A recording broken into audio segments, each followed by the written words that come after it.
Western boy. I like Chili's and Applebee's, and there's a list that came out of like the number one places do not take someone out on a date was Chili's and Applebee's. And I'm like, that's just, it's a 2 for $20. It's a damn good deal in this economy. Come on, add some more. I'll do a margarita. Let's throw a margarita in, it's all right. But it's part of my childhood, whatever. But stay in your truth, be in your most authentic, you know what I mean? Like, it's just what it is. And so I love that you said that and you're moving in that way. So kind of going back to like you being a coach, like this is pretty phenomenal because it was unexpected. So you shared this story 4 years later. It blows the hell up. Also, you're killing it in these digital streets. See, Kaylin is always saying, I don't know what I'm doing, Eli. I don't know what I'm doing. And her numbers are crushing it. And mind you, I talk about followers in not in a sense of clout, but impact. Like, there's a power in your impression and it's working because literally you have human beings that are receiving it in a lot of ways.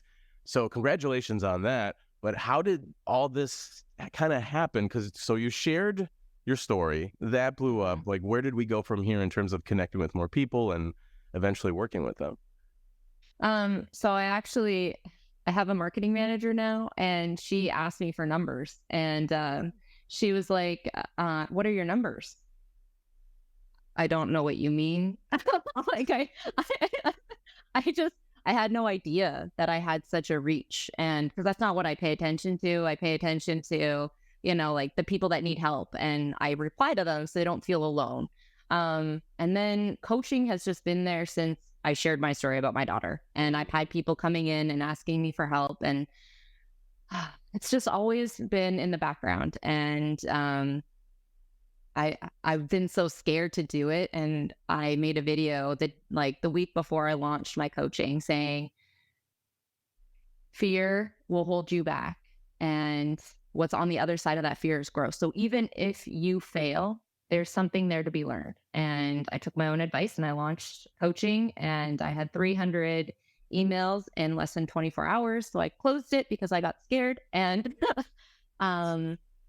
then I did it again. And it's just kind of trial and error.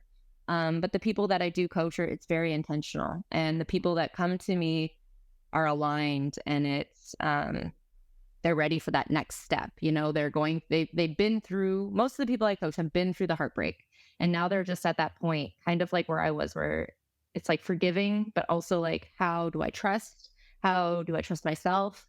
And it literally fell in my lap. It's just, yeah.